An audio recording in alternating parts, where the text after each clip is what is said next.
Ramogi jonga yaro kino machiegni kinyi makaro mantiere kae gi robe opogore tanya bende mago motenore kod acha ni odiochi makawuono acha rombe ok en romo wantiere kae kod twak kinyi makawuono chero mar piny warango chal mar piny Kenya ichiwe yo machalo nade wadarango gigo manotimore pacho kae maube notimore e pinje maoko tanya biro wadarango chal mar piny Kenya gimoko bende matimore counties arwa kini machiegni kinyi makawuono chal mar piny Kenya nitiere gik mathoth ahinya bende manyalo bedo kanyo bende ka warango achiel kachiel to mondo mi wachop magi ochopeyo makare warango mondo mi wabed kod ng'eyo ne chal mar Kenya gin magi mondo magi chop kare wantiere kae kod welo mantiere godo kinyi makawuono gin jolony e weche mag telo wantiere kae kod Recho Molo machiegni chiwe yo makare achiewo kendo moso jopiny duto noyawre uru kuonde duto mwinjo wae.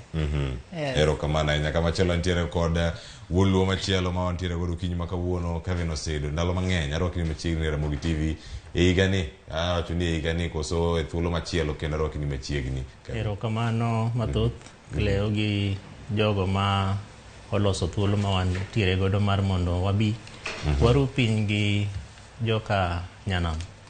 Kendo en thuolo maber nikech wamedo go ne Nyasaye erokamano nikech koth ma bende chwe dala. Dware ni mondo koro jo pur kendo mondo gikom. Mondo wach ma thagowa mag chiemo food security mondo wadil godo kaka nyalore. Erokamano. Wacha ni mano en gimoro ma bende wanyabiro kata ka warango tainya bende nyaka Ramogi jonga ne waranga ne chal mar piny Kenya wachaka ne gimago bende manyalo bedo ni ne warango kendo mago bende moterore kod chal mar piny Kenya odiochieng' manyoro nitiere gigo mathoth manotimore odiochieng'no manyoro mabende wabedo kanyo ka warango oganda ma joluo odiochieng' manyoro ne obedo kod romo kod jatend piny Kenya mano Uhuru Kenyatta mano kano tele kacha yote mano ndi kanyo kod jatend piny Kenya William Ruto mbui mare mar Twitter kacha kod Facebook kano keto kacha pichni mopogore ka oganda luo mamoko kano tele kod governors machon moting'o governor machon ma county ma Nairobi Evans Kidero governor machon e county ma Kisumu Jack Ranguma kacha kod governor machon e county ma Migori mano Okoth Obado e kinde jotelo mamoko moting'o jood bura kachiel koda ka josiasa mamoko mano yuoro e romo makamano odiochieng' manyoro mano tiende nang'o romo makamano ne onyisa ang'o achiel kuom jogo mano chopo romo makama nyalo bedo wan kodgi ok ne nyalo bedo wantiere kod achiel kuom jogo mano chopo romo makama tiende nang'o iwacho ni dongruok kama kore dalose ahinya e romo machalo kamagi Recho Molo yawre romo makama mano bago odiochieng' manyoro en gimise man. Erokamano Cleophas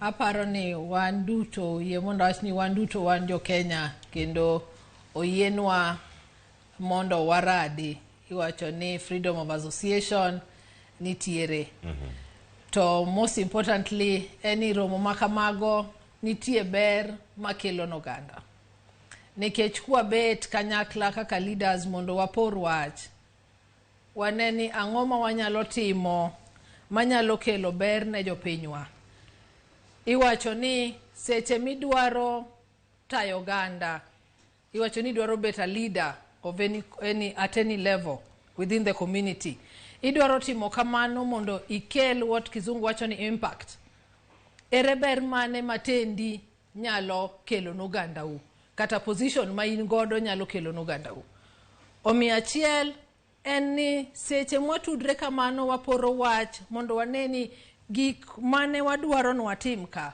mana gombo timo kaka Nyarawila ne Bondo constituency bende dibede ni weche makamago timre nadi ochopo bende dibede ni gik mane rais osingo kaka nyocha nen Nyanza bende dotim nwagi achiel kuom gigo mane wawacho a meeting I was privileged to have been invited kaka ng'ano ma Siaya en weche kalure gi dongruok manyalo biro nwa e sirikal masani niendi omiyo budho makamago aneno ka gin gigo manyalo kelo nwa ber mbele kaendi nikech sirikal sani en mana achiel motel negi rais marwa miluongo ni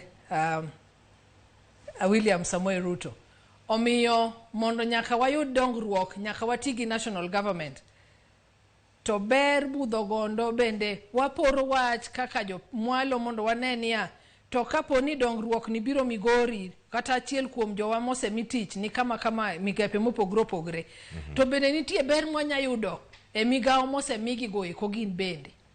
To seche ma ng'ato singre kata mbele rais kaka nye moko singre gi singrenwa ni wabokonyo e kigepe mopogre kamagi. Tineno ka kuri kao ng'ato, you hold them accountable. Ni nuwacho nudhi timo gima kamae, ni wache chieng' makama, to kwane kagikatimre.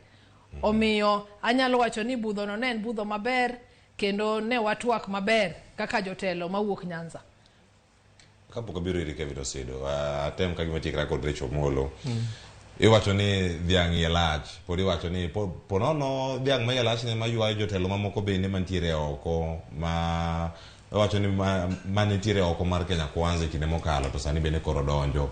Lemo moko pontie kata minyalo ng'ad matino mantiere kacha. Nyalo wacho ni bende en dwaro lemo moko e sirkal. Rigathi Gachagua Jalup Jatend piny Kenya bende osebiro gi paro mopogore. Jogo mano sergi lwete makoro nitie line kacha, kuchopo to entiere kacha. Ukawe yo machalo nade, iwacho ni sani jogo machopo kar jok ma jatend piny Kenya gin jogo modhi kacha mondo mi opod negi lemo moko e sirkal. Moko kuom gi oseyudo. Ing'eni jowa ng'enyne ok ang'e nyalo wacho kama to wena kora wachi ni wasiko kwa luongo jogo mane ok oyudo telo kanyocha jiringe pap ni iluongo gi ni rejects. Jomoko be wacho ni jodonga ich. To waduto wang'eni kata ne adwa beto kaka natemo mondo abed jatelo mar Bondo constituency. To at any given point jatelo to ne dhi bet mana achiel.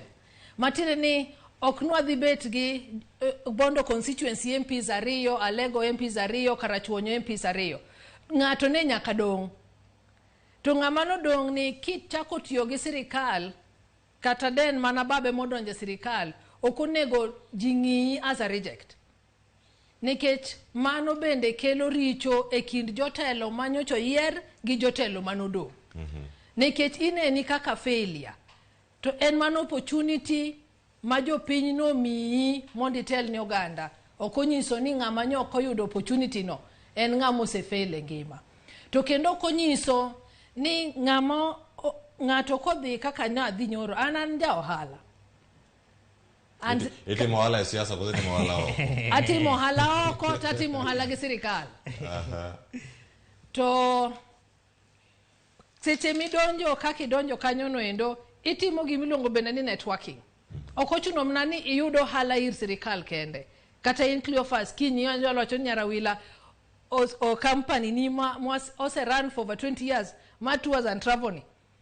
Wanyalo miye biashara kalure gi kaka koro wang'ere. Omiyo kik wane jotelo manodonjo kanyo ni jogi gin joma dwaro lemo moro e sirikal. Nikech mano tok nena part of the agenda. And I can say that with no fear.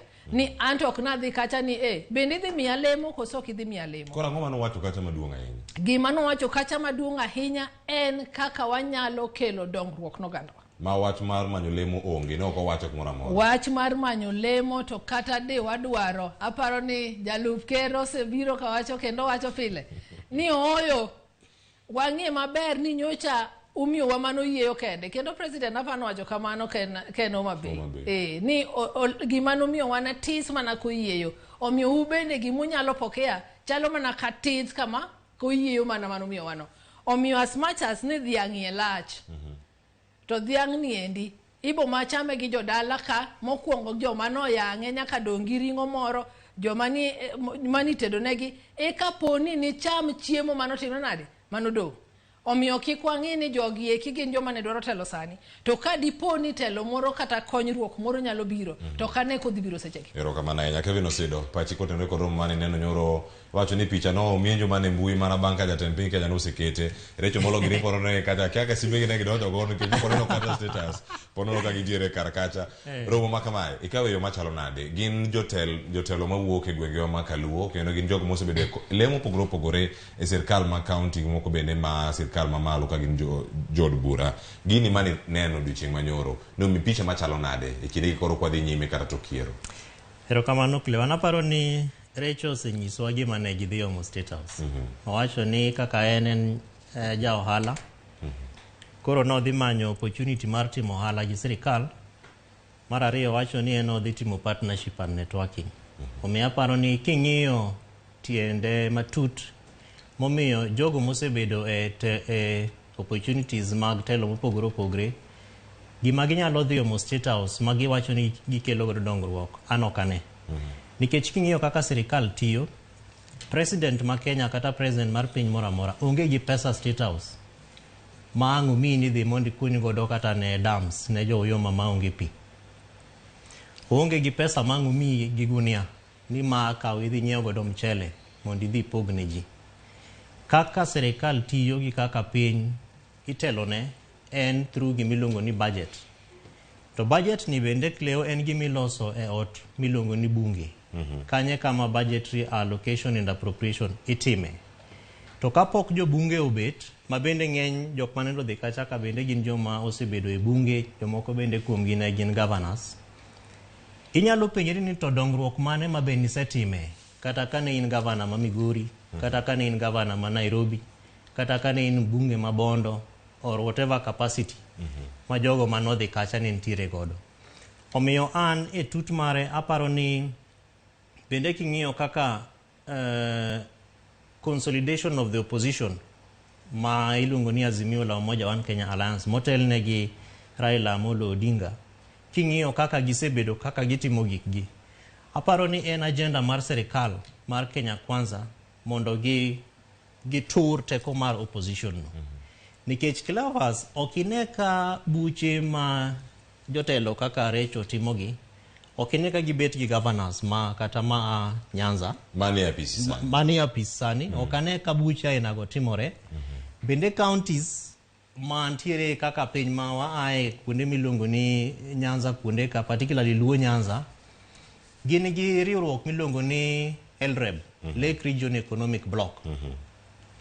Okane ka jotelo gi seyo governors mantie office sani mar mondo development magiwacho gi mondo gikonyre gi counties governors mantie apis sani mondo development kata dongruok magitero State House mondo gishare ne governors gi be mondo gibe giwinje gikony godo governors. Cleophas anaromo gi governors almost on a daily basis kaluwore gi tijno matiyo, to kwayo ma governors ng'eny gi kwayo eni miwauru paro mopogore opogore, give us ideas kaka wanyalo loko counties wa kendo kaka wanyalo bero ngima mar jo Kenya.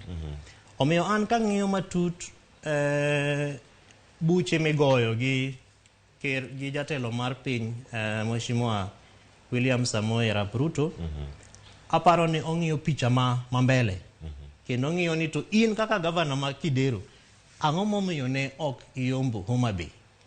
Ang'o ere kaka wanyalo konyre mondo kata chieng' moro yae party milongo ni ODM no idonje UDA wani, nikech UDA to pile gin gi paro mopogore opogore kaka ginyalo strengthen party milongo ni UDA kata coalition mar Kenya Kwanza.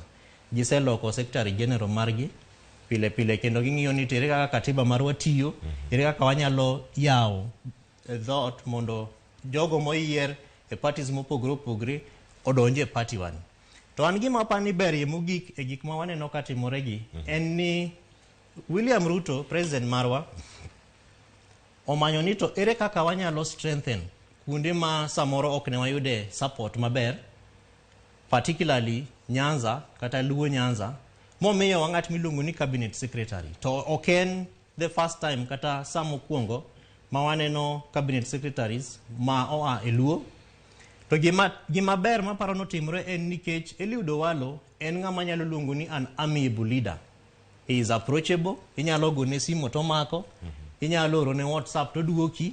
Omiyo aparo ni en thuolo maber mar jogo ma feel ni samoro Azimio ok migi nafas mar mondo jakom owinj pachgi, kata mar mondo jotend Azimio la Umoja owinj pachgi. Ko oro message ne Mheshimiwa kaka Eliud Owalo to nyise ni waziri okimiya thuolo mondo nyisi gimoro ma paro ni wanyalo timo mondo wakony godo jopinywa.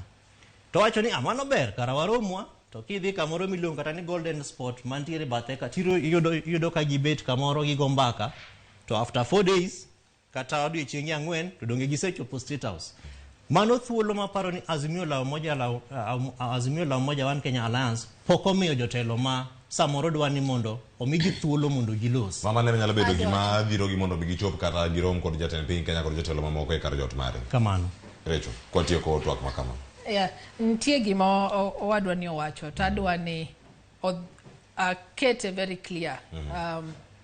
Ni ng'eny jotelo muneno kata seche moko dhi kaka nyathi nyoro.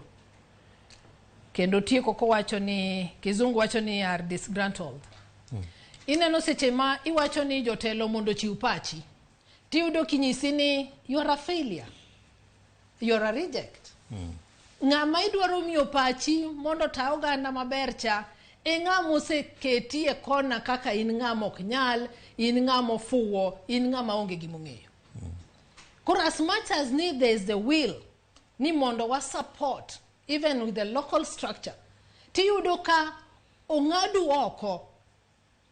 Mano ne otim kata ndalo campaign, ok ne gimo chak nyoro ka ji noseyudo telo. Iyudo ni joma noyudo tiko e jomi miyo thuolo kata mondo wuog oganda, e jomi nyiso ni une midwaro kata kama jatelo mwageno Raila Amolo Odinga betie. Ni uno kunyal wuoyo kaka Nyarawila, itami bondo no kinyal wuoyo bondo, nikech koro you are considered a nobody. By virtue ni yonge go tiko mar ODM to the point of clearance gi IBC. Omiyo an gima dakwa jotendwa ni yeuru uyaw pachu mondo welcome all the leaders and other stakeholders within the county level, within the constituency level, mondo wane kaka wakelo dongruok noganda wa waduto. Kik wabed ni koro kose yieri, koro you have monopoly of knowledge. Mana ni ine makoro ing'e kaka inyalo tim governance maber, ine mine administrator, ine contractor, to ine everything. Omiana do mana correct ni seche moko ineno ka ji wacho ni oyo jogi oringo dhi koma kama nikech bende guoko ng'iyo kama ibane ang'o, ibane chogo. Koyieni ni bi mondo achikita to chogo kochuno kata ni mondo mi gimoro. En mana ni ng'ato welcome oyie ni inyalo gabire dhoda ka wanyalo go mbaka. Ineno. Omiyo gima dakwa maduong' ni mondo jo Azimio bende oyawe dhot mondo ging'e these leaders mano okobet MPs, okobet MCAs, okobet governors, because we all cannot be the same. We cannot all be leaders at the same time. Mondo gi welcome kata chieng' moro bende gibede kata gi chokruok moro ni magi jowa wawinje pachu.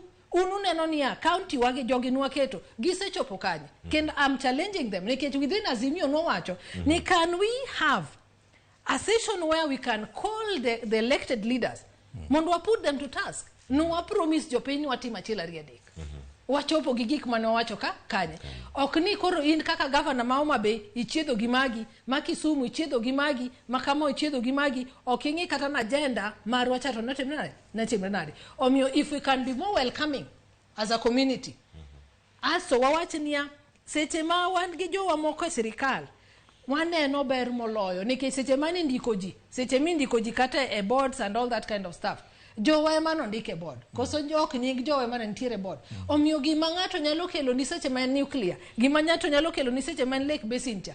Wakauru kik wabed ni wawacho ni oyo waonge sirikal, gimoro ber mar sirikal mobiro nikech Nyarawila ne onge, nokoyier gi jo party, koro kelo nwa ber moro onge. Njocha kindiko jopuonj, nyocha mi opportunity and I employed teachers.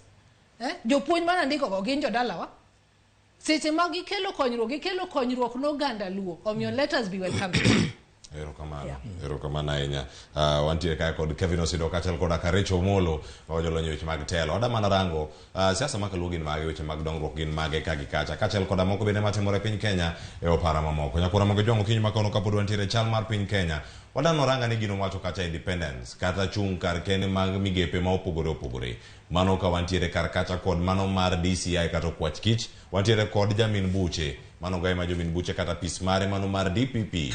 Kama chelo bende wan gi mano bende ma ochung'ne rango kuom ranyisi. Magi achiel kuom migepe ko monego bedi chung kar kengi. Bende gi chung kar kengi. Kuom ranyisi wantiere kata kod jaga budget kata controller mar budget. Juma mokal ndigi mathoth mosebiro kacha rose na duoka ka wuok kuome kachel koda ka manija ten migawo magweche mag omenda Ukuru Yatani kotenore kaka omenda notii godo e kinde mokalo nyaka sani ngiri gik mage monego bed ni wang'eyo nyaka sani bende riwruoge gi bende osebedo gi ratiro magi kata ka gitiyo bende gisebedo ka gitimo tijgi ka gichung' kar kendgi gino manyawacho ni gin independent. Odiochieng' manyoro waneno ka fainde mane onego bed ni ichwalo ne DCI mondo mi ochak nonro kata yawo bura mano mitudo go jatend migawo mar rita machon mano Fred Matiang'i gigo mane indiyo go kanyo ka odiochieng' manyoro okete e ler ni kacha onge neno ma oromo manyalo mi bura makamano ochwal nyaka e doho. En ang'o matimore? Rombe mi lieko ni notimore kaka osewinjo e gazet odiochieng' ma kawuono. Kane gitimore,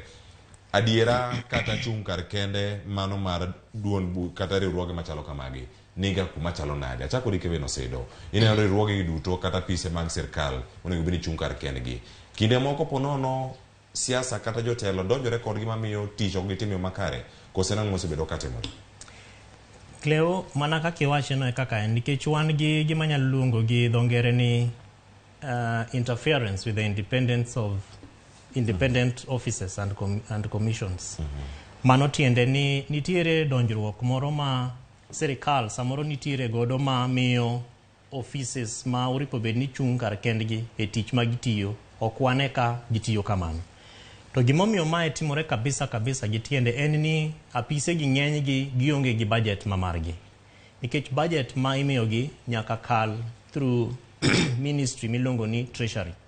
To king'iyo samoro kaka budget isomo kata kaka ilose nikech kata sama waloso ni wan gi thuolo ma iluongo ni budget making process en gima dhi mbele. To nitiere kamo chope makoro samitimo gimiluongo ni budget policy statement.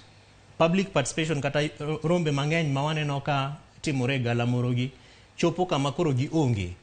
To nitiere lokruok matimore e budgets gi kaluwore gi gik manene ji osewacho ni gidwaro. To kochope level mamalo kamano, wang'iyo ka kanyo e kama koro jotend sirikal nyalo wacho ni DCI ni to wami pesa mang'eny. Pesa ma wamiye gi kaluwore gi kaka waseneno kotiyo ok wapar ni odwaro pesa maromo kama. King'iyo bende Directorate of Public Prosecutions be samoro ginyalo wacho ni jogi be ok ti maber ahinya kata bedo ni wamiyo gi pesa mang'eny kama to tich ma gitiyo kabisa onge. Emomiyo samoro kiwinjo jalup Kenya miluongo ni Rigathi Gachagua to ng'enyne ohero chiwo chal kata ngero kata example mar gik manosetimore e sirikal mokalo. To ng'eny examples mochiwo gin examples ma ok beyo. Kecho nyiso wani DCI yoro gi president mokalo, DPP bende files kia mag jok mane osiepe president kata osiepe jogo ma chiegni gi president file lala ma onge gimoro amora ma giparo ni offices kata apise moripo bed ni chung' kar kendgi tiyo.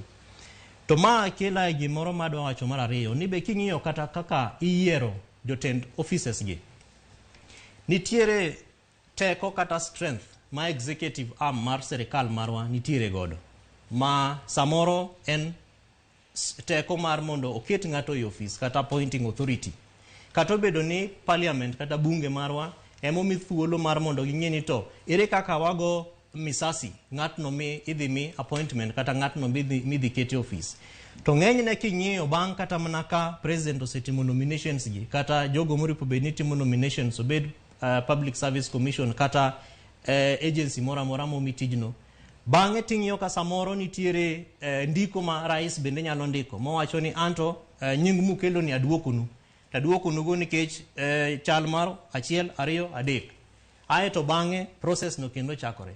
But king'iyo magi te Cleo en mar mondo mi thuolo mar mondo wang'e ni to ng'at ma wadhi kete office ni en ng'atwa koso ken ng'atwa. Emomiyo samoro bende kata king'iyo lweny ma waseneno godo madhi mbele between former cabinet secretary Mheshimiwa Ukuru Yatani kod Madam Margaret ma en controller of budget. King'iyo kaka ndiko magi chalo kendo kisomo gi kikatiba kendo gi tut margi. Anaparo ni controller of budget nete mutugo gi authority kata power mar sirikal. Kich samoro no paro ni gigo ma osenyiso wani ni oro negi WhatsApp ka no paro ni samoro sirikal mar Azimio ema ne dhi yombo. To sani nikech koro gin issues momako nyaka jo piny te kendo ji penjore ni to ang'o momiyo piny Kenya onge pesa. Yet authority to incur expenditure mag any structure mar government is bestowed on the controller of budget nikech enema press button green light. Kanitie gimoko yie godo to wacho ni ma to ok be approved with the following reasons 1, 2, 3. Tang'o momiyo nyalo nyisowa ni through a WhatsApp message no timo approvals. Dak no raise gimanya luongo ni whistleblow. Odhi e TV kaka koro wane TV ka to bigi sirikal gi askache meke to wacho ni my life is under threat. Nikech cabinet secretary onyisa mondo atim approvals ne pesa makia gimomiyo. To be king'iyo katiba marwa Cleo pend chik 223 miyo jatelo mar pesa kata cabinet secretary thuolo mar mondo ohakikisha ni pesa tiyo e yo mamiyo serikal tiyo tich moripo bed no tiyo. Kato bedo ni approvals go itimo ne bunge, to katiba bende nyiso wa gima inyalo tim ka bunge is on recess kata ka bunge ok bedi. Omiyo anaparo ni samoro maybe katieko e wachni, teko mar offices moripo bed ni chung kar kendgi rests on the leader. In ng'atno manigi integrity, kose in ng'atno moluor, tiluor nikech ng'ama nomiyi tijno mar mondo itim. Iluor we tich mar nikech ni luor ni ka ok itimo kaka idwa ni mondo itim, tidhi riembi, kose idwa ni mondo ibed office, mondo iti kaka katiba mar Jo-Kenya mosemiyo Jo-Kenya teko, ma teko mar Jo-Kenya no gimiyi, koro idwa tiyo kaka Jo-Kenya dwaro, kose idwa tiyo kaka ng'atno moketi office dwa ni mondo iti. Erokamano ahinya.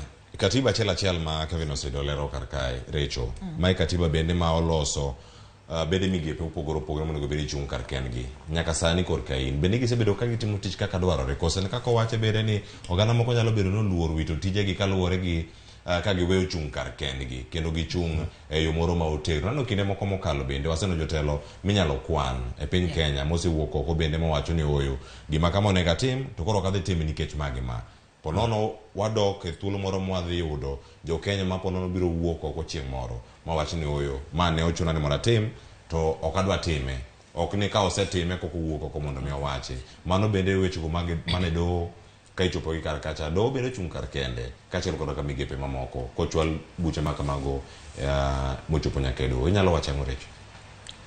Mana kaka Osido wacho, ineno ka jowa ma osedonjo ofisegi wang'e waduto ni wan Jo-Kenya, to it is a privilege mondo serve the community a level makamano.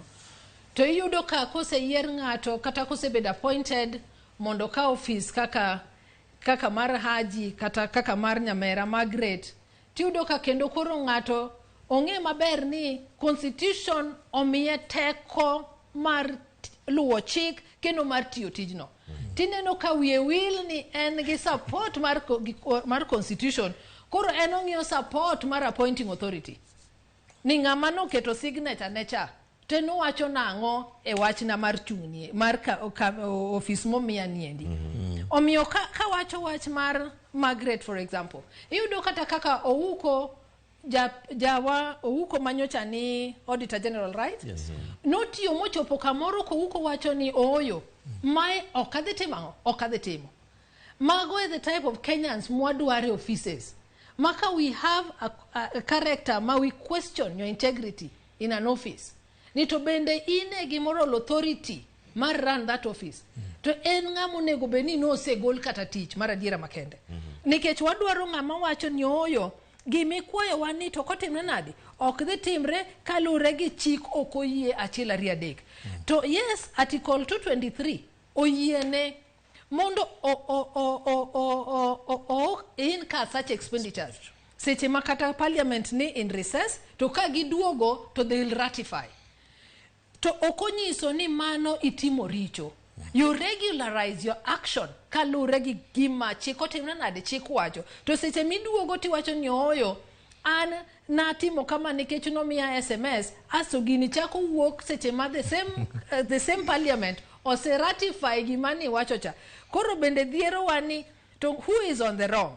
Your action koso the parliament mo ratify gima ni timo. Nikech ka en gima rach to kata parliament dino kwer ni oyo we are not ratifying this.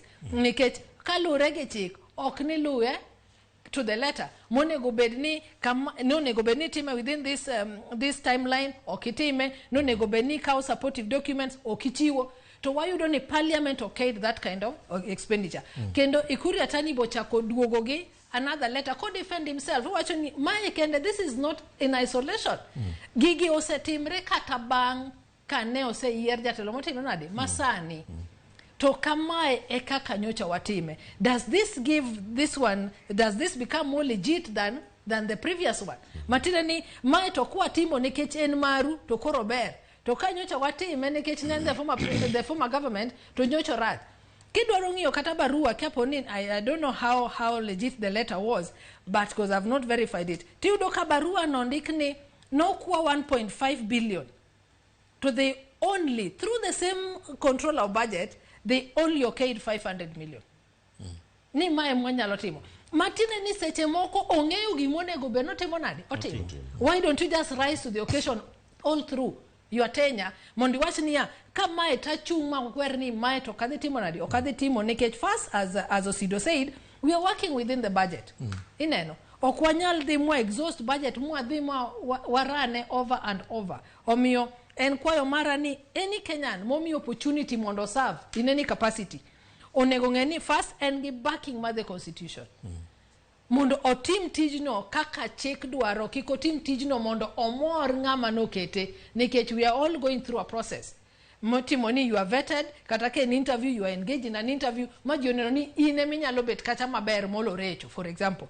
Omiyo kichopo kacha, ngenin gi backing mar constitution, mondi tim tijno kaka jopiny dwani time. As you safeguard the interests of the community. To be kanyalo mede mano ma nyamera recho wacho. Ingeni joma walose wi gigi be gin gigi milongo ni security of tenure. Mabende for kata mna higni auchiel, kata higni adek ae ticha kimedi adek, ina ngat manyalo timo gima oripo bedni timo kikatiba. Nikech ngama nyalo riembi office bende onge. To gimomiyo mano timre kleo en nikech kata kidwa ni mondo goli office to nitiere process kata ratiro ma idhilu kikatiba bende manyiso ni kata tribunal lidhiket to ben gima waseneno kata kitimo e kaka seche makoro wan gi selection panel mar jo IEBC commissioners. Ok ni ng'ato biro chiwo to ndiko ni barua to nyisi ni Madam Rachel Molo from kawuono wagoli office nikech inne wakwayi approvals tidagi. Nitiere process kendo nitiere ratiro ma ibro lu. To jo Kenya bende ok ni gin jok ma ok ni ofuwa ahinya. Samoro wanyalo fuwo lakini rieko wato bende ng'eny ndi. Wabe waneno kaka serikal tiyo, waneno kaka jogo mantiere apisi mopogore bende tiyo tich magitiyo. Omiyo an kwayo mara en ni samoketi office mi kawo muma mi chamo mi wacho ni oath of office cha. Mi somo gigo tetete mae titieko ni so help me God. Samokuri luor malichni to kara Nyasaye mani kwani mondo konyicha to kara koro nindo kanyo. Penjo maduong' ahinya. Penjo mantiere kar kayo Nyasaye to koro bende kanye kinde duto mabende koro kata tich dhi kata ma ok chope yo moro makare. Nyokoro moge jwang' ka wawuok e mano bende motenore kod rango kaka bede mige mopogore bedo kata chung' kar kendgi. Kama chelo waranga ne okang' machielo kapono ni chike mag od bura koro dhi bedo kata ka iloko. Mago nya bedo kata mag standing orders. Sani kantiere gigo makoro nyalo miyo jod bura thuolo mar dayo kata nono jotend migepe e nyim od bura e yo machielo nyalo chopo e yo machalo nade. Ma en paro mikelo kanyo kod sirkal mar Kenya Kwanza e kinde mokalo ne ntiere katiba machon. Jotend migepe nyalo chopo kata kendo nyalo penj gi penjo kotenore kod tich magisebedo kata ka gitimo. Nono jotend migepe e od bura en okang' machalo nade. Bende en okang' moro manyalo dwaro no loka pen chike mpacho kae kose mana mano mar od bura okinyi maka wuono. Paro makama Rachel Molo nokele kane jatend piny Kenya masani mano William Ruto netimo campaign mare kendo wacho ni an kumia jotend migepe gibo bedo kata gimo wacho ni accountable, gibo bedo ka bede od bura kata gidwoko penjo ma opogore. Okang' makama kinde koro chopo jogo osetiyo dweche osekalo nitie mosetimo tich nonro bende osegolo kaka jotend migepe mopogore osetiyo. Nonro mokalo jatend migawo mochung'ne weche mag arita nomi Max Mamalo noluwe kata kod Machogu Babu na Mwamba ginentiere kar kacha nitie jotend migepe moko mane ok onere kata kanyo. Ponono koro kosechak non tijegi kendo osechak migi Max machalo kama nitie penjo madonjo nitiere orak mopogore magichiwo ka gichopo e od bura. En okang' machielo madhi neno ka waneno jotend migepe matiyo e yo ma uyanga ahinya koso. Erokamano. Mokwongo awach ni kalure gi percentages manyocho mi jotelo. Ok en kata gimoro monego bed ni moro jopiny. Ibo yudo ni ng'amo wach ni osetiyo maber ahinya ne nigi 26%. Ka in e class to in e number chiel to in gi 26 out of 100. Is it something to celebrate? Food for thought. Ina ja D+. Dong ina kara ok in ng'ama ber. Ok idhi maber. Ina ba chiel iki yes. In ng'ama chiel. Number chiel kuom joma wawachacha gi dholuo. Joma chalo ni mafuote. To ok nen maber ahinya. To kata kuom jogo duto to nyaka namba chiel otimre nade? Nyaka yuda. Omiyo ken gimoro ma kaka an kaka Recho dawach na amora hinya ni an number chiel to mia 26%. Yeah, matina ni you still have really a lot to do. To kwa dhie wach mar standing order manye okale e bunge ni koro jotelo idwa no be, I think it's from next week or something. Yeah. Mondo gi koro gi bigi appear before the plenary mondo gi answer.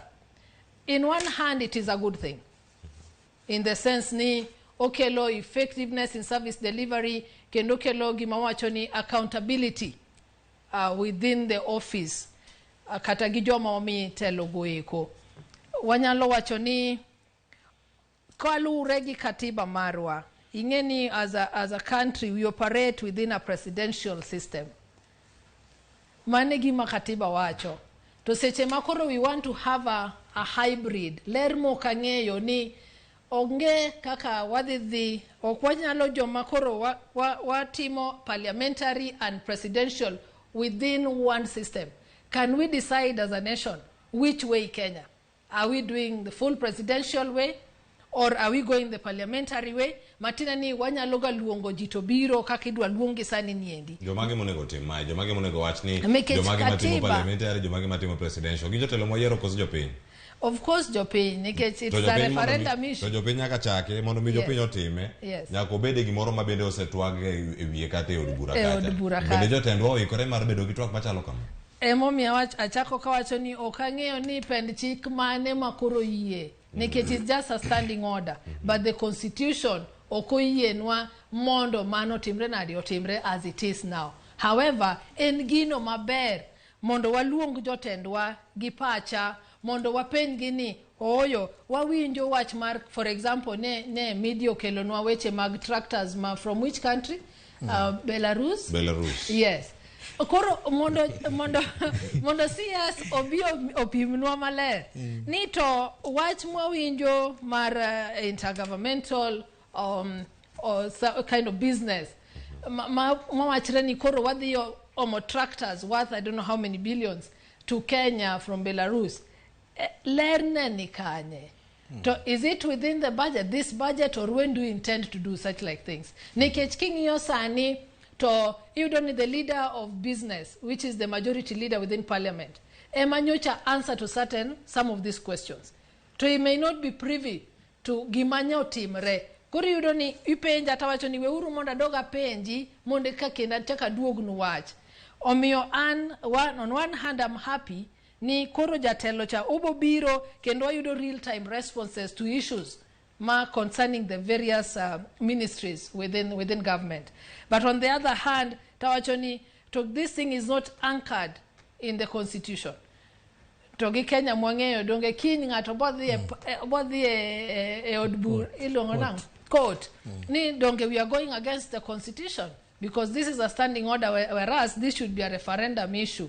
Nikech kwa loko chik mar katiba to it can only go either way, either parliamentary initiative or the popular's way. So yes, I agree with you, Cleophas. Yes, it brings accountability and effectiveness in service delivery. But again, as a country, we need to know which way do we want to run the system. So that koro ngato ka ngato bia gi kake non ogombo ni gige mondo run makata koro chike ma kaka pinyo keto. There must have been a reason why we decided we are moving from a parliamentary way to a presidential system. Erokamano Recho Molo. Kevin Osedo, kinyen chieng' tich adek. Kendo mae odiochieng' moro manyalo bedo kacha thuolo mokwongo kono ka jotend migepe chopo kacha kata ka jatend migawo achiel chopo kacha mondo mi olera ne tich mosebedo kotimo kachiel kod wacho ni mondo mi oler policy mopogore opogore mag sirkal kinde ma koro entiere nyima od bura kacha. Gini madhi bedo kacha ka timore e thuolo mokwongo bang' ndalo malach. Wacho ni igno sekalo malach nyaka pok onodhi machalo kamano ka timore kinde mane ntiere jotend migepe kachiel koda ka jolupgi to jok moko bende mane gin shadow ministers e kinde ma kamago ne ntiere gino mawacho ni keto jok moko tesre kendo nyalo ranga diere ni itimo tich machalo nade. Pogruok nyalo bedo mane gi kinde ma wantiere sani nikech bende ke wache jo kweth mantiere kweth mar Azimio la Umoja kata kweth maketo sirkal tesre wacho kanyo ni mae time ataro mar chik mabende kaka Recho wacho mana standing order miloko to kiloke pend chike wachango kotenre kod loko chenro gi duto.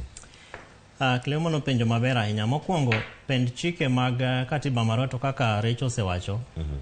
Wan gimiluongo ni pure presidential system.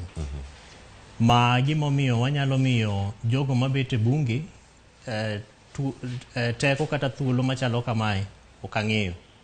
But samoro bunge tiyo gi teko mare through the standing orders nikech mago to koro gin en teko manyiso kaka bunge tiyo tich mare. Kendo en nafas ma jo bunge ntiere godo mar mondo gilok gino ma giparo ni samoro ok dhi maber. Standing orders go nyalo miyo gi thuolo mar mondo ging'e ni we mondo walok pend chikwa mar bunge ma iluongo ni standing order ni machalo kama mondo mi waket thuolo kata waya opportunity mar gigo ma wadwa ni mondo timre.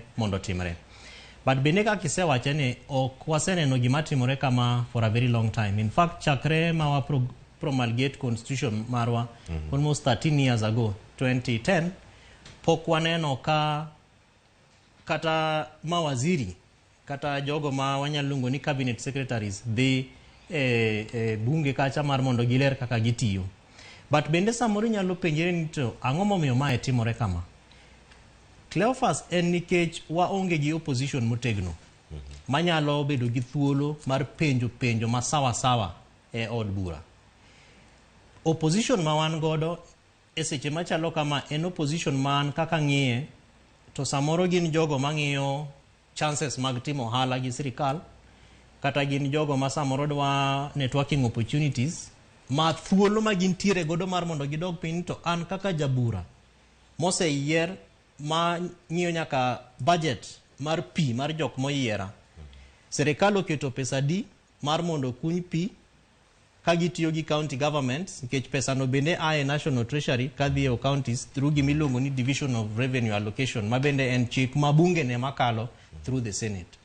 But king'iyo kaka gitiyo ok gin jogo ma bende nyisowa kata ni gin gi paro malong'o kendo maliw mar mondo giti gi research offices ye nikech bunge kacha nitiere jo bunge moyier but jabunge ka jabunge nigi jogo motiyogo. En gi ja security, en gi personal assistant, en nyaka gi team mar research. To bende bunge through Parliamentary Service Commission bende nigi tie office maduong' kabisa ma gikonyre godo kana achiel gi clerk kod legal assistants mantiere e bunge kacha. Moripo bed ni timo nonro e gigo ma jo Kenya bende neno ka ok timre maber. For example, kano wach ni okwal penj. An ok naneno ka bunge oluongo kata mana jatend weche mag somo Ezekiel Machogu mondo bi openj ni to hulabalu ma Kenyans wacho e Twitter ni ini wache nang'o. Be kata onge report mora ma waseneno moa e bunge through committee miluongo ni Education Committee with regards to cheating of exams mag Kenya 2022 KCPE or KCSE. Omiyo anaparo ni thuolo machalo kama miyowa nafas mar mondo wago machiemo mondo wapenjre ni to ere kuma ok wasetiye maber. Taparo ni mano kendo biro miyowa thuolo mar mondo wang'i ni to jogo mikete ofise be gi understand tijgi moripo bed ni gitiyo kaka cabinet secretaries. Nikech Cleophas nitie gimomiyo ne wawuok e terminology miluongo ni minister ma wadhi e cabinet secretary. Tok ne waloko principal secretary. Omiyo magi gin weche mang'eny maparo ni kachopo tich adek ma en kiny jo Kenya biro chako neno kaka mawaziri gi bende duoko penjo. Aeto bang'e wabro dhi e question ma Recho wacho ni to dang wachope level ma wanyalo chako wacho ni be wadwa loko katiba marwa ni mondo wadoge parliamentary system as opposed to a pure presidential system. Mano to okapar ni en thuolo ma wantiere godo sani nikech bende king'iyo cost of living kaka jo Kenya chandre gi pesa ma wanyalo tiyo godo e loko katiba. Gik ma watimo sani giripo bed ni wapenjre kaka jo Kenya ni to wan ere kaka wadwa ni mondo wati e sirikal marwa. Jogo mose mi thuolo mar bedo jotend migepe mopogre oti tich ma oripo bed ni gitiyo kaluwore gi katiba marwa ma ok ochuno ni nyaka idhi e dho bunge nikech anto gima nyalo nyisi en ni chadhi na bedo PR session.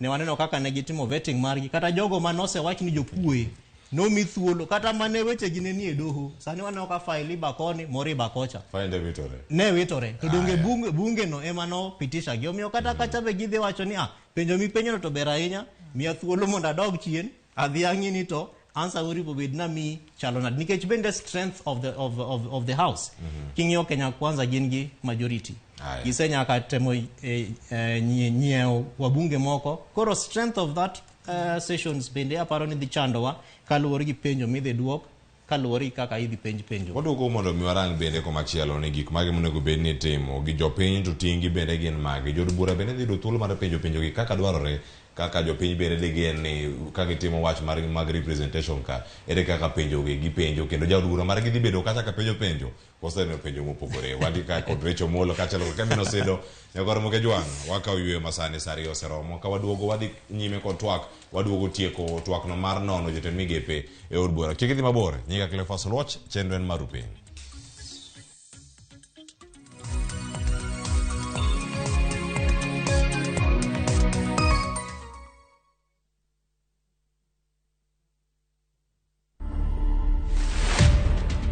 In 2011, I decided that I was going to have a vasectomy. A lot of my friends, when I tell them, oh, I did vasectomy, and they're like, wow.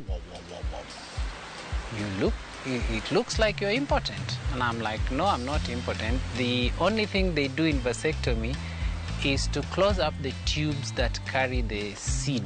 My advice would be to the young people who are getting married, sit down with your spouse and discuss all these possibilities. What if it doesn't work out? Can we go that road? Discuss it in advance. It's nothing shocking. It's a normal thing.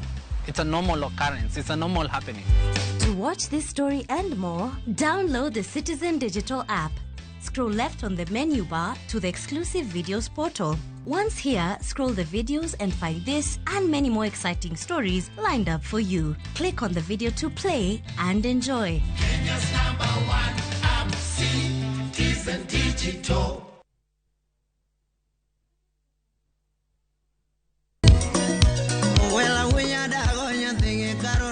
Mae e chenro makeloni gigo mamit.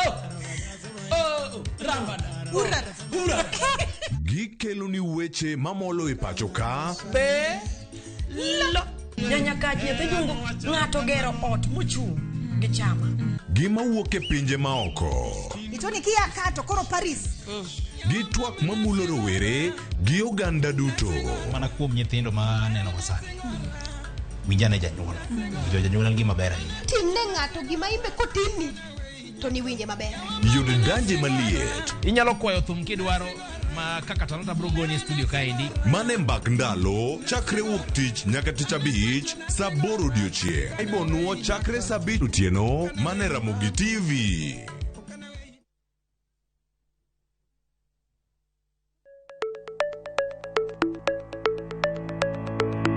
Nyakwa Ramogi, be isegombo bedo gi mwandu? Wanyiew gikwa mondo eka wagerre.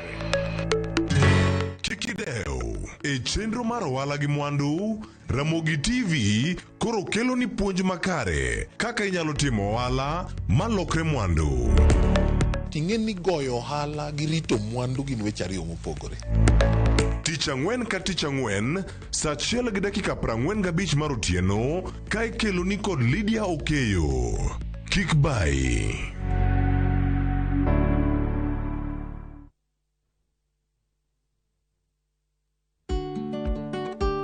Be ing'eyo ni chudo masano nyiso ni omenda wuok kuom jachudo kadhi ir jayud chudo kuom nyiriri machuok. Ka ioro omenda, ne ni irango gik mondik kanyo maber nyadiriyo.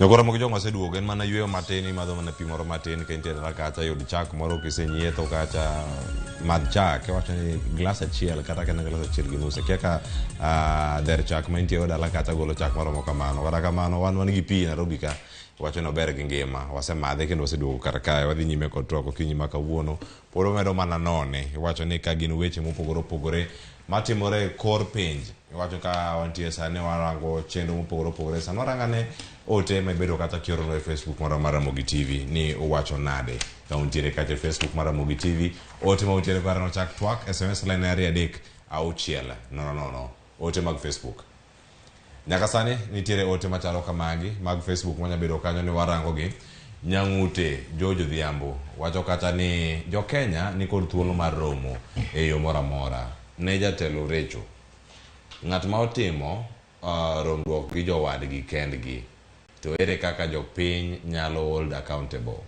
ka ng'ato osemanyo telo ma ok oyudo thuolo does it make them representative of the masses e gimora mora kendo kamora mora jotelo gi ne odhi manyo margi we can only represent ng'ama oyiera we can only represent ng'at ma oyiera kata ng'at ma omiya thuolo gima kamano Recho ang iduogi eduoka Nyang'ute George Odhiambo mano ote modonjo kanyo mokwongo mar ariyo Patrick Tomodongo wacho ni why this kind of negativity MPs manyanza dako sekelo pesa mowacho e budget no osedo penyo makama bende ang'e kopogore weche magomenda mantiere kar kanyo Nyang'ute George Odhiambo poroduo kanyo wacho ni mano tena dieri mano kolure gino mane Recho Molo bende wacho ni let's welcome criticism from our leaders wacho ni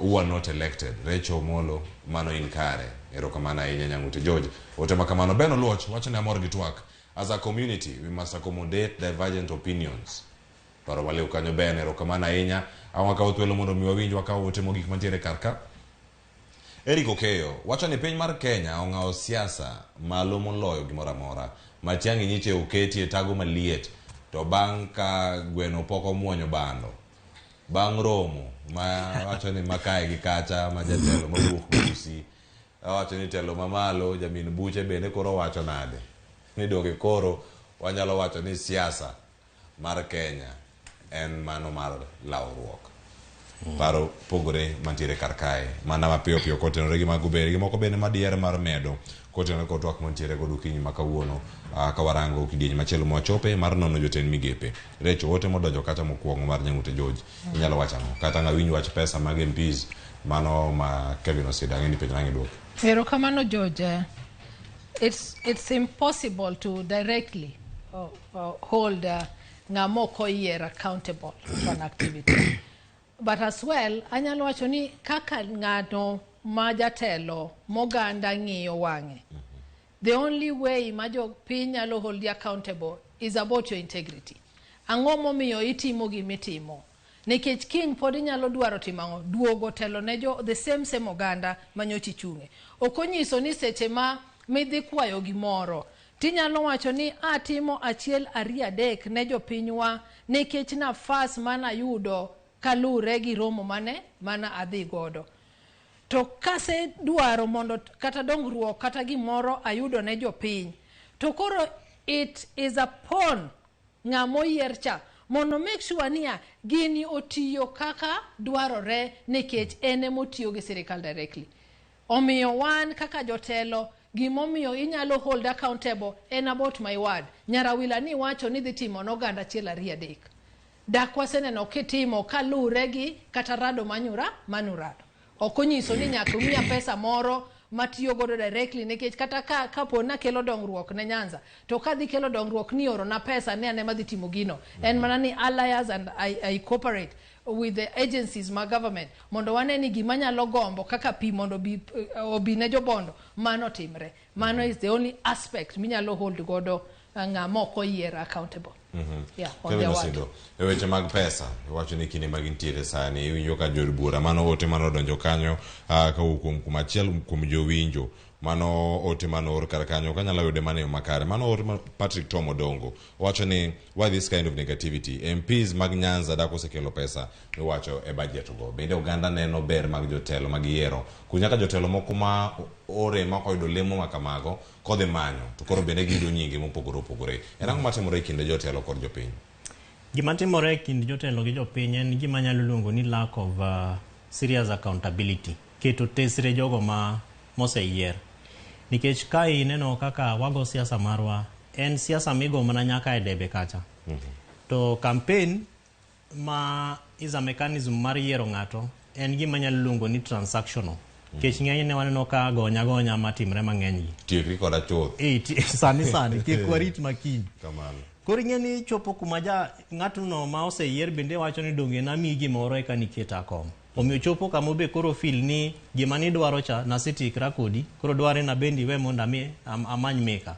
Omiyo mano okawo thuolo kata opportunity mar skills, capacity, the kind of intelligence ma ng'atno mane ochung' kom moyier, mae thuolo mar mondo chak bedo gi weche mabeyo monyalo paro mondo odhi kata e budget process mondo ng'i ni pesa biro ne jopiny. Nikech yo ma pesa biro godo mar mondo japiny one ni gik moko timre to en budget. Unless en pesa ma ng'atno ma oseyier jatelo dhi golo ofukone to miye. But ka en pesa ma e sirikal to en through a budget ma at the national level wan gi gigo miluongo ni public participation processes bende maluwore gi manifesto mar ng'atno manochung' president moyiere. Koro for 5 years wan gi thuolo mar budget no mondo los mondo hakikisha ni gigo mane owacho no dhi timo mar mondo tim. At the county level wan gi gimiluongo ni County Integrated Development Plan, CIDP. Mano e yo ma county loso godo kata kelo kanachiel weche te mane governor ng'atno manochung' governor moyier. Gigo te lemo, promises, pledges te manowacho no dwa timo. CIDP miye thuolo mar mondo koro omi jopiny ber manowacho ni odwa miyogi. To ber no ok bia kamano Cleophas. En ber ma bende donjo through the budget process. Omiyo an adwa kwayo Tom ni koneno kata kogo gazettement mar public participation processes. Kata koneno kiorogi e SMS, kata kiorogi e WhatsApp, kata kilandogi e TV kata e radio. Okaw thuolo mare mar mondo dhi kacha mondo chiw pache. To kiko rit mbunge ne kata MCA mare ni ng'ama na yiero cha ema mondo kel na pesa. Katiba osemiye thuolo nikech article 11 mar katiba mar wacho ni all sovereign power teko te mar katiba ni gi mar jo Kenya te omi kendo ket e lwet ja Kenya. Okaw thuolo no mar mondo dhi kacha mondo wach gigo modwa ni mondo serikal either obed national kata county government mare otimne. Kosetimo kamano then ochak pinyre ni to ere kaka nyalo keto jogi tesre kata tim gimiluongo ni effective accountability mar mondo gigo masewacho magikete CIDP kata magikete budget mondo gitim kaka oripo bed ni gitimo. To bende katiba ni omiyo Tom thuolo mar mondo ndik gimiluongo ni a questioning letter. Kanitie gigo mosekete CIDP, gigo mosekete budget to ok timgi, inyalo ndiko barua. Indik barua ne controller of budget, indik barua ne governor maru, indik barua ne waziri maru mar county kata mar national government kaluwore gi gino ma ineji penjo. To katiba ni bendo miye thuolo mar ng'anyo. Kisendiko barua ma onge duoko momiyi nikech wan gimiluongo ni County Governments Act ma bende miyo thuolo ng'ata mondiko barua ne county government kata ne serikal en gi jogo nigi thuolo mar odiochieng' 14 mar mondo gimiye duoko. To koko mi duoko no tinyalo ng'anyo. Ka en weche mag pi tinyalo ng'anyo e ofis mar jopi. Ka en weche mag chiemo inyalo ng'anyo e ofis mar jo agriculture mar mondo oneka itiyo gi teko ma katiba ni omiyo Tomo we krito mbunge mare mondo kel pesa nikech ok obi kelo ne pesa unless en pesa modhi gonye godo kata modhi nyise ni tiekri koda ka gi ka. But ka en pesa moripo bed ni timo service delivery mar serikal to en budget omiyo kaw thuolo mare mondo dhi o take part a public participation process mar budget. Kamana enya wach mari bogi kina medo gi kar kanyo kotone kod wach mag nono jotend migepe od bura ni bende keni moro minya medo kanyo kacha kod mado bende ma osedo wacho kacha kod aka ote mamoko matire kacha Recho Mondo. Gima dwa medo e wach ma wadwa osewacho en gima walak as a country is what kizungu wacho ni civic education. Mondo jowa ong'e ni an kaka jagombolo teko na ni kanye, ratiro na ni kanye. To ng'ama gonne ombulu ni kata ofis mokete ng'ato ni kata en mana CC mar education for example en ang'o ma I expect kuom jago ni mondo seche miwacho kata ni ere kaka dwaro hold jatenda accountable ting'eyo ni I hold accountable to what level? What is his jurisdiction? Otiyo kama chal nade to ang'o gang'o monego bed ni osetimo na kalure nikech seche moko bende igo dhogi kaka i campaign tiwacho gik mwang'e maber niya are not within your mandate ni an kuseyiera nyara wiladhi kelo no hospital maduong' tang'e ni mano to kanyal to awacho mondo jopiny otimno nade mondo jopiny oyiera omiyo an gima dakwa kabisa en ni mondo watime ne jothurwa gimiluongo ni civic education mondo gi understand lemo ka lemo manie sirikal tije en ang'o to ng'ama ayiero ni mondo tim na ang'o omiyo kata seche madhi ni atimo public participation inyalo kelni kata gima ibi ng'eyo kaka koro nikech isesomo kendo osepuonji maber ing'e maber ni gima jogi nyisa ni gidwa timo ni it's not within their mandate to giwacho ni gidwa timo mondo gimoro oganda adwaro medo kanyo mondo jowa understand. Erokamano ahinya. Koro ang'ienwa Kevin Osido kaachiel koda ka Rachel Molo mondo mi warangi koro mago machiegni kodu. Kiny ma koro an gi mor ni mar antiere kod josiaya to twak bende ma koro watieko godo chenro kiny ma koro mana dakika maromo matin e 10 to watieko kiny ma kawuono. Nitie ywak mawuok Alego-Usonga. Ywak mawuok Alego-Usonga koro chalo kama jodak e kaunti ma Siaya. Kiny ma kawuono wan gi jodak e kaunti ma Siaya koro sama winja ne jogo mawuok Alego-Usonga ni wacho nade kata mawinji ni ang'o matimore e kaunti ma Siaya. Ywaruok bende mantiere ka governor kaachiel koda jalupne ywaruok ni kanye inyalo tiege machalo mondo dongruok odhi nyime wawinja ne kaka ne giloso odiochieng' manyoro. Wacho mi wan kama mokwongo en wadwaro ni projects manoket na Alego-Usonga mancho goli i budget ka to nosekadh boseket pesgi nyaka los brum betem duto wiye koso kuyi sani ogol pesa i project magero stadium mamano watamre kose kwatamre wawacho ni mondo duok nwang'ano pesa mondo stadium oru mondo yudo yud kama nyalo time exercise talent margi usiro kose kusiro wach mar adek mwanyiso James Orengo en ni wadwaro ni stage ma Siaya oket pesa kuro mondo stage ma Siaya otiek mondo jowa yudhe kaachiel kod mine yud kama nyalo loki ohala mondo Siaya obed maber kosek ber wawacho ni wamiyo wakwayo James Orengo governor mamarwa ni mondo oketie kinde gi upiti mare obed maber mondo tich otire ni jopiny kaka ne gisingo mano wach mokwongo adier kose kadier Usero koso kusero. Josiaya ute. Walaga mutire karaka. Wijo kaka giloso kacha. Weche madito magimulo. Keno mano mana Alego-Usonga. Siaya duong'. Otingo kata kira counties go ma wa sub county no ma Ugunja itie kacha wuok e Bondo. Iwuok irang sub counties giduto kama gintiere kacha. Alego-Usonga mana ywak mowuok karkanyo. Chenro mag omenda. Tiyo kanyakla kind governor kod jalup mare. Stadium, gero chiro. Stage ma Siaya mondo mi ober chal mar Siaya mondo mi wala biro timo moro makare ywak makama wageno yudo gikini mabiro podi koso manya bedo mana achiel kuom moko duol moko mabere samoro osebedo ka oling inka jadak ma Siaya nyabedo ni wuok Bondo to ikaw ywak jo Alego-Usonga gi yo machalo nade achako lirecho jowa ma Siaya County ber devolution ni en koro wane gi experience wanyalo wacho ni nyocha waseneno kaka onego tawa koro wan chalo joma koro bet nong'eyo gima wadwaro kata from the governor tiyudo ka nyocha ka governor ringo to embe nyocha en gi manifesto mare manyo singo ni jopiny ka chopo tadhi timo achiel ariyo adek ta gimoro magombo na wach ne sana jotelo iyudo ni ng'ato koseyudo telo to koro gik mane predecessor mare timo oweyo kanyo mondo embe olos mare maluongo nyinge tadwaro nyisogi ni mano ok kaka kitimo leadership kata kidwaro tayo oganda projects manyocha nitiere ka tiek gi nikech pes jopiny nyocha osedhi kacha mondo koro kata kikelo magi to waneno katimne nade ka magi godo bende beyo nwa beya to manyocha osechaka ka gimoro kaka stadium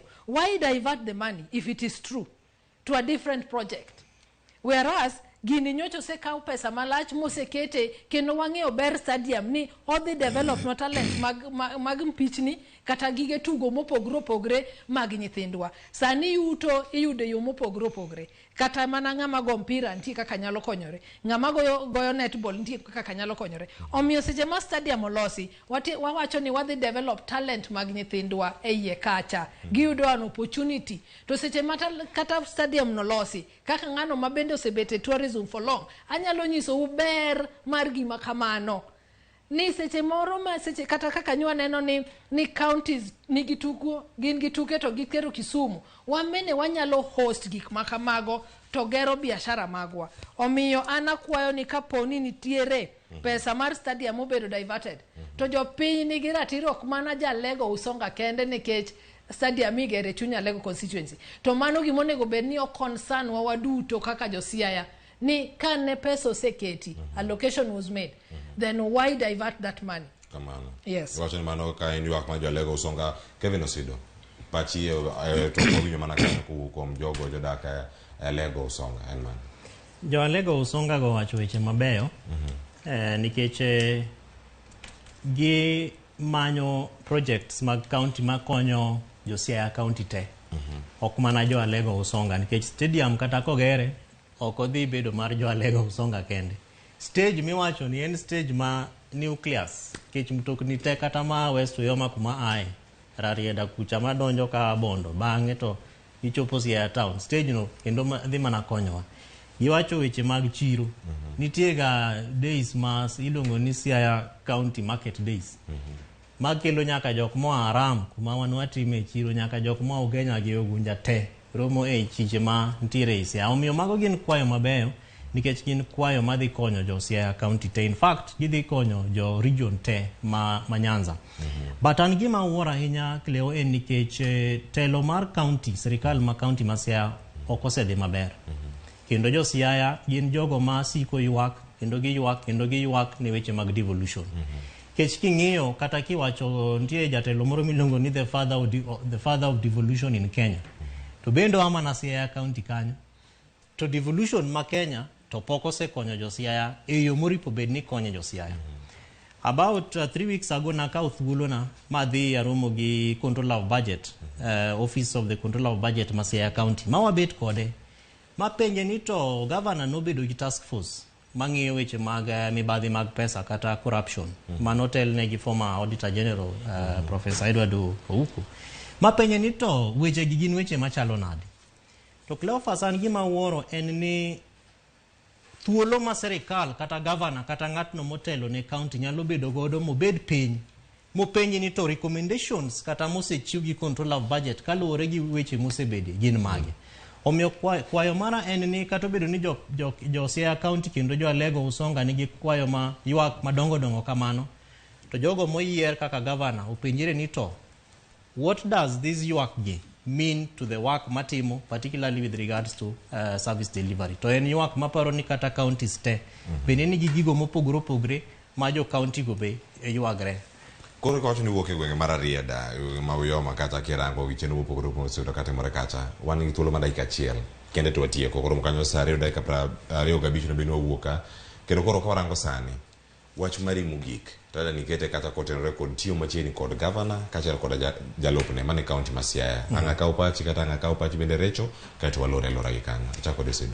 Anaparo ni nitie gimomiyo wan gi governor gi jalupne. To Siaya County issue en very politically difficult nikech deputy governor marwa William Oduol en ng'at mosekwayo bedo governor diri. In fact adidek 2013, 2017 kata 2022 mane waaeni to bang'e through negotiated democracy obedo deputy governor. Wamuonyuru ambitions wa ber ma waparo ni wanyalo chiwo, wang'e ni to ere kaka wanyalo tiyo kanachiel mana kaka nende koma wachake twak ma kawuono ni. Ere kaka wanyalo kelo divergent views and opinions wa kanachiel on the table ma wapigre ni to mari miwacho ni kawariwe gi mara madwa timoni ere ber ma wanyalo yudo. Anado akwayo governor marwa James Orengo kod jalupne William Oduol mondo gimany kwe, gimany kaka ginyalo tiyo kanachiel. Gin weche ma counties te are going through. Tiyo between governor and his deputy, particularly jogo ma are ambitious, okosebedo maber kabisa.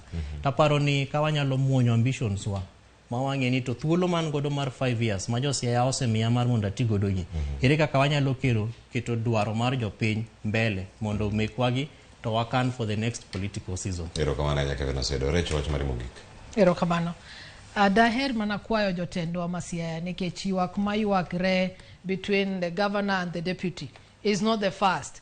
Nyocha chien kamati nyocha nitie ywaruok ahinya e kind the speaker gi the same governor. Matina ni kaka jotelo adek gi tiyo ok osebedo maber ahinya. An gima dakwagi en ni mondo giyud yo maginyalo mana kaka Osido osewacho. They shelve their own ambitions first. Mondo gine ni singo mane waketo ne jopiny. Bende wadhi tieko kaka nowacho. Mondo wambe kata kwa duogo ir jopiny to waduogo kwa wacho ni nwanyiso unu wadhi timo achiel ariyo adek to nwatimre nade watimo. To adwaro comment at this point a county assembly masiaya. Gin jogo mosebet ni gin giketo sirikand orengo tesre maradiera. Ema kelo kata seche moko ywaruok mineno e kindgi kata koro escalate to the deputy governor. Mani adira makende. Omiyo gin gitima tijgi nikech tijgi en ni giketo sirikand mar orengo tesre to kwayo mara ni wane kaka wanyalo incorporate all leaders mondo wager siachwa nikech wane mwakelo devolution wane monego bedni wa lead from the front. Erokamano Recho Omolo kata Kevin Oseda kawane ote achiel kata ariyo kantiere mago maga Facebook acha mondo mi waloro kwa wacho ni ote manioro kata wasesomo Sam Jacob mapenjo kwani pesa kabedo approved mag migepe gitiyo in isolation anyway onego warwak patch jite. Erokamano ahinya ote machielo mantie Peter Okecha Benarno wacho kanyo ni Ruto dwaro mana tieko ODM e Nyanza tu. Aya twak maka wabiro bedo gude kinde mabiro sani wago niro kamano ote machelo wabende wayudo karka Pereza Dhiambo ote machoke ariya deka ochiel nono owacho kanyo ni an koro bende asenyiedho chak kendo asemadho chak glass achiel en mora ahinya wacho kiny makono kata kikaw yweyo moro makare ago niro kamano ahinya kudu thuma to kod Ramogi TV okinyi makawuono ne in jaera mar Ramogi TV erokamano ahinya nyinga Cleophas Luoche cheno maro piny mabiro en orako kik idhi mabor erokamano kuom bedo koda.